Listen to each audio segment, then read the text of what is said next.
మీరు ఇప్పటివరకు ఈ సిరీస్లో విన్నది సాధారణమైన బోధ కాదు, ఇది మీ ఆత్మను కదిలించే సత్యం. ఒకవేళ ఈ సత్యాన్ని తప్పుగా అర్థం చేసుకుంటే అది మీ జీవితాన్ని కాపాడగలదు, లేక నెమ్మదిగా నాశనం చేయగలదు కూడా. అందుకే ఈ వీడియో చివరి వరకు వినండి, ఎందుకంటే ఇవాళ మనం మాట్లాడబోయేది కృప మరియు హెచ్చరిక మధ్య సమతుల్యత గురించి. ఇప్పటివరకు మీరు ఒక గొప్ప సత్యాన్ని తెలుసుకున్నారు.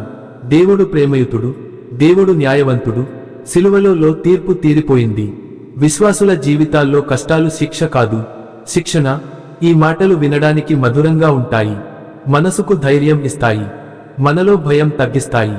కానీ ఇక్కడే ఒక ప్రమాదకరమైన ప్రశ్న మొదలవుతుంది. అయితే దేవుని కృప ఉన్నప్పుడు హెచ్చరికలు ఎందుకు? దేవుడు క్షమిస్తాడంటే మన జీవితం ఎలా ఉన్నా సరిపోతుందా? ఈ ప్రశ్నకు సమాధానం లేకపోతే కృపే మనకు ప్రమాదంగా మారుతుంది. చిన్న పిల్లవాడికి తండ్రి ప్రేమ ఉందని తెలిసి అతను ఏదైనా చేయవచ్చని అనుకుంటే ఎలా ఉంటుంది? యువకుడు తల్లిదండ్రులు క్షమిస్తారనే నమ్మకంతో తప్పు మార్గంలో నడిస్తే ఎలా ఉంటుంది? ఉద్యోగి యజమాని మంచి మనిషి అని తెలిసి తన బాధ్యతను నిర్లక్ష్యం చేస్తే ఎలా ఉంటుంది? ప్రేమను తప్పుగా అర్థం చేసుకున్నప్పుడు అది ఆశీర్వాదం కాకుండా ప్రమాదం అవుతుంది. బైబిల్లో కృపను తేలికగా తీసుకున్న వారి కథలు ఉన్నాయి. పౌలు ఇలా అంటాడు, ఈ సంగతులు మనకు హెచ్చరికగా వ్రాయబడ్డవి, అంటే వీటిని కేవలం చదవడానికి కాదు, జాగ్రత్త పడడానికి. మీరు ఈ వీడియో చూస్తున్నారంటే దేవుడు మీతో మాట్లాడుతున్నాడు. మీరు కేవలం వినడానికి కాదు, మార్పు పొందడానికి పిలవబడ్డారు. ఇశ్రాయేలు ప్రజలను గుర్తు చేసుకోండి. దేవుడు వారిని అద్భుతంగా రక్షించాడు, సముద్రాన్ని విడదీశాడు, మన్నాను ఇచ్చాడు, మేఘస్తంభంతో నడిపించాడు. అయినా వారు దేవుని భయపడలేదు. దేవుడు ఇలా అంటాడు, ఇది నా మార్గములను తెలిసికొనని ప్రజలు, వారు కృపను అనుభవించారు, కాని విధేయతను నిర్లక్ష్యం చేశారు. ఫలితం ఏమైంది? వాగ్దాన దేశంలో ప్రవేశించలేకపోయారు. ఇది రక్షణ కోల్పోవడం కాదు, ఆశీర్వాదం కోల్పోవడం.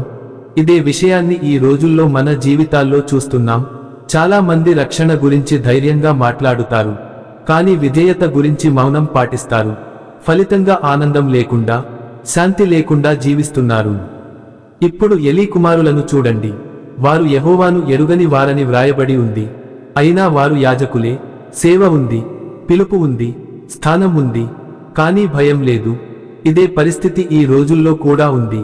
చర్చిలో సేవ చేస్తున్నారు, పాటలు పాడుతున్నారు, బోధిస్తున్నారు, కానీ అంతర్గతంగా దేవుని గౌరవం లేదు. దేవుడు అడుగుతున్నాడు, నన్ను గౌరవించుట కన్నా ఇతరులను గౌరవించుచున్నావా? ఇది ఒక గంభీరమైన హెచ్చరిక. కృప ఉన్నా దేవుని గౌరవించకపోతే ఫలితాలు తప్పవు. ఈ మాట మీకు తాకుతుందా? మీరు దేవుని ప్రేమను తెలుసుకుని కూడా కొన్ని విషయాల్లో రాజీ పడుతున్నారా? ఒక చిన్న అబద్ధం, ఒక దాచిన అలవాటు, ఒక గుప్త పాపం, దేవుడు క్షమిస్తాడు కదా అని మీరే మీకు ధైర్యం చెప్పుకుంటున్నారా? ఈ సందేశం మీకు తాకితే ఇప్పుడే ఈ వీడియోకి లైక్ చేయండి, ఎందుకంటే మీరు నిజాయితీగా వింటున్నారు.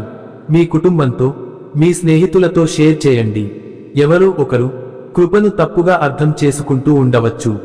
ఇలాంటి లోతైన సందేశాల కోసం సబ్స్క్రైబ్ చేయండి, నోటిఫికేషన్ ఆన్ చేయండి. ఇప్పుడు ఒక ప్రశ్న, కృప విస్తరించున్నట్లు పాపంలో కొనసాగుదమా? సమాధానం స్పష్టంగా ఉంది, అలా కాదు. కృప అనేది పాపానికి అనుమతి కాదు. కృప అనేది పాపం నుండి విడుదల. దేవుని కృప ప్రత్యక్షమై అపవిత్రతను విసర్జించి నీతిగా జీవించమని మాకు బోధించుచున్నది. గమనించండి, కృప క్షమించడమే కాదు, బోధిస్తుంది కూడా, మార్చుతుంది కూడా. హెచ్చరిక లేకుండా కృప ఉంటే అది అహంకారానికి దారి తీస్తుంది. కృప లేకుండా హెచ్చరిక ఉంటే అది నిరాశకు దారి తీస్తుంది. దేవుడు ఈ రెండింటినీ కలిపి నడిపిస్తాడు. యేసు అన్నాడు, నేను నిన్ను శిక్షించను. ఇది కృప, ఇకపై పాపం చేయకు. ఇది హెచ్చరిక. ఇవే రెండు వాక్యాలు, సంపూర్ణ సువార్త. ఇప్పుడు మీ జీవితాన్ని ఆలోచించండి. మీరు ఎక్కువగా ఏ వైపుకు వాలుతున్నారు? కృప వైపా లేక భయం వైపా? మీరు దేవుని ప్రేమను ఆసరాగా చేసుకుని పాపాన్ని దాచుకుంటున్నారా?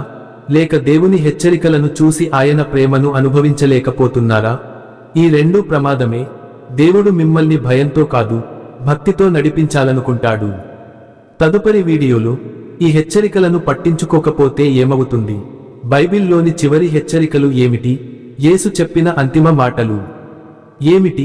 మనం సిద్ధంగా ఎలా ఉండాలి అనే విషయాలతో ఈ సిరీస్ను ఒక శక్తివంతమైన ముగింపుకు తీసుకువెళ్తాం.